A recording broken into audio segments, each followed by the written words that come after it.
Finally दोस्तों इस video में बात करेंगे मार्केट को लेकर के। जैसा कि आप लोग देखेंगे भी निफ्टी के लेवल वगैरह देखेंगे, साथ में हमारे बाजार जो है प्रीवियस ट्रेडिंग सेशन में काफ़ी गिरावट में हमें दिखाई दी है अभी, और इस वक्त भी आप लोग देखोगे जो बाजार है वो किस प्रकार से हमें क्लोजिंग लेते हुए नजर आए थे प्रीवियस ट्रेडिंग सेशन में, वो यहाँ पर आप लोग देख रहे होंगे। इसी के साथ आप लोग देखोगे भी यूएस के मार्केट है, यूरोप के बाजार है, उनकी जो क्लोजिंग है वो हमें जबरदस्त तेजी के साथ देखने को मिली थी। यूएस मार्केट की क्लोजिंग की बात करें तो लगभग आप लोग देखो 2.5% के आसपास की क्लोजिंग रही है। 1.5% से 2.5%, 1.5% के ऊपर में डाउ जोन्स है और 2% 2.5% आप लोग देखोगे नैस्डैक, रसल, S&P 500, इनमें हमें तेजी देखने को मिली। और ये क्यों रही है? क्योंकि आप लोग देखोगे भी जैसे ये खबरें सामने आई कि सीज फायर होगा, रसिया यूक्रेन के बीच में जो युद्ध चल रहा है वो विराम के कगार पर आ चुका है। ठीक है, उसका विराम अवस्था में आना बहुत ज़्यादा जरूरी भी है। तो जैसे ये खबरें सामने आई है उसके बाद आप लोगों को दुनिया भर के बाजारों में फिर से एक अच्छा मूव देखने को मिला है। लेकिन आज की खबर ने आप लोग देखोगे सभी को शॉक कर दिया है, क्योंकि आज अमेरिका ने एक बड़ा अटैक किया है अभी यमन के ऊपर, जहां पर आप लोगों ने एयर स्ट्राइक की है और उसके अंदर कई लोगों की जान गई है, जिसके अंदर बच्चे और महिलाएं काफ़ी ज़्यादा है। ठीक है, आई थिंक 30-35 के आसपास नागरिकों की जान गई है, जो कि एक आप लोग देखोगे एयर स्ट्राइक किया गया। और ये एयर स्ट्राइक क्यों किया गया है इसके ऊपर मैंने डिटेल वीडियो बनाया भी है। ठीक है, ये एयर स्ट्राइक आप लोग देखोगे उस कंडीशन में किया गया है जब इजराइल गाजा के बीच में जो युद्ध छिड़ा पड़ा है उसके चलते आप लोग देखो जो यहूदी है वो इजराइल को अटैक करने के लिए बोल रहे हैं। ठीक है, और उसी को देखते उन्होंने उसके ऊपर अटैक किया है अमेरिका ने। और अब अमेरिका ने ईरान को भी खुली चेतावनी दे दी, अगर आपने भी बीच में कुछ ऐसा कदम उठाया तो आपको भी इसी का अंदाजा, इसी का जो खामियाजा भुगतना पड़ेगा, जैसे अब यमन जो यहूदी है वो भुगत रहे हैं इसका। ठीक है, तो ये धमकियां मिलना तो ये एक फिर से स्ट्रेस बना रही है अभी बाजार के अंदर। ठीक है, देखो खबरें काफ़ी अच्छी आई हैं लेकिन ये फिर से स्ट्रेस बना रही है। एक एनएससी का नया सर्कुलर भी आया अभी, जो जाहिर सी बात है ट्रेडिंग के ऊपर बहुत ज़्यादा इम्पैक्टफुल रहेगा, वो भी आपको बताएंगे। सबसे पहले ये जो खबरें वो आपको समझ में आई होगी भी आखिरकार क्या खबरें पॉजिटिव है क्या नेगेटिव है। रशिया यूक्रेन के युद्ध को लेकर के आप लोगों सीज फायर को लेकर जो खबरें हैं वो पॉजिटिव इम्पैक्ट डालेगी। लेकिन अब अमेरिका ने एक बड़ा अटैक किया, हो सकता है अब आगे से अगर वो अटैक कर गए तो आप लोग समझदार हो भी कैसा फिर माहौल क्रिएट होगा, अमेरिका कहाँ पीछे हटने वाला है उसके बाद। ठीक है, हालांकि अमेरिका ने पहले अटैक किया है भाई, लेकिन उनसे पहले उन्होंने धमकी दे रहे थे इजराइल को। तो कहीं ना कहीं आप लोग देखोगे थर्ड जो वर्ल्ड वार है वो उसकी तरफ जो ना भी कदम बढ़ रहे हैं। ठीक है, कोई पीछे हटने के बजाय वो आगे जा रहा है। अब अमेरिका कूद पड़ा है भाई।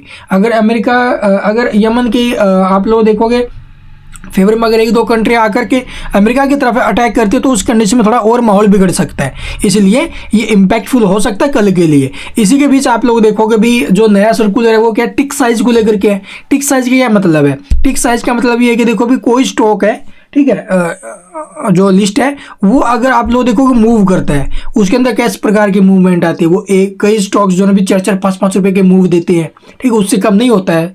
ठीक है, अगर कई स्टॉक्स में क्या होता है भी 0.01 का होता है, 0.05 का होता है, 0.06 का होता है। तो इस प्रकार से टिक साइज होते हैं, यानी कि वो कितने पैसों में जो है मूव कर रहा है, भाई कितने पैसों के बाद उसके अंदर मूव आ रहा है, उसको लेकर के नया सर्कुलर है। और उससे क्या होगा देखो भी लिक्विडिटी बढ़ाने को लेकर के ही इनका मेन मकसद है। तो चलिए मैं आपको दिखाता हूँ वो रूल क्या है।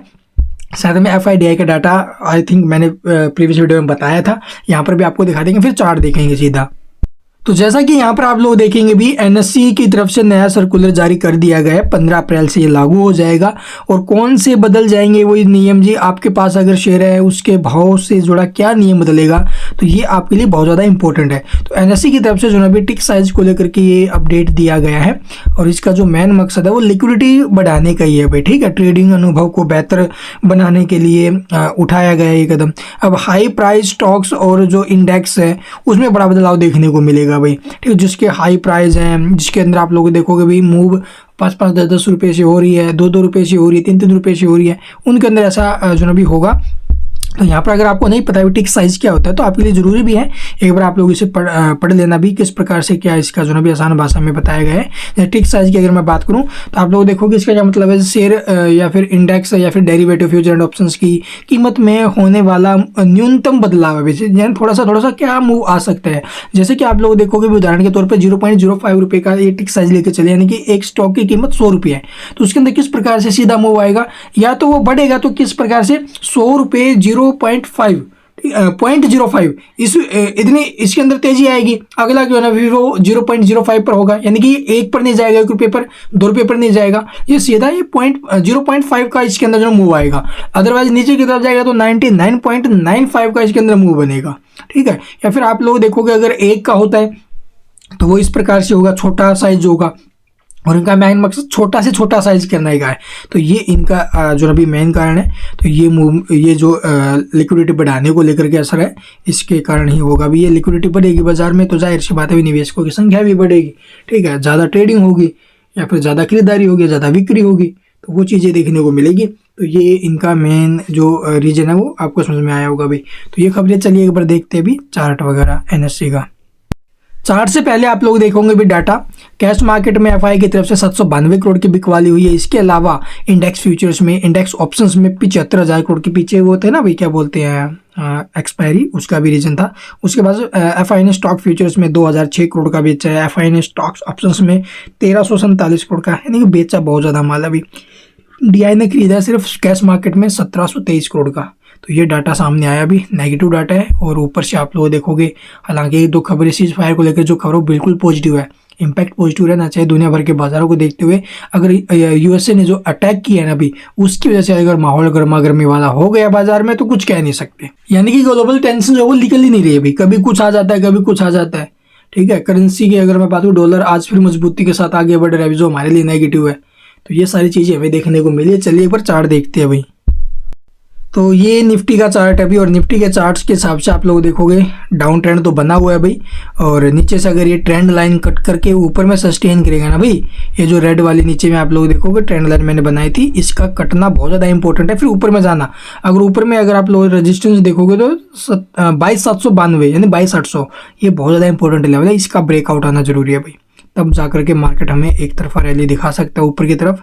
और अगला जो टारगेट रहेगा वो रहेगा भी 23,800 का, ये मेन रेजिस्टेंस, इसे भी आप लोग मान के चल सकते हो। तो ये दो ब्रेकआउट आने जरूरी है।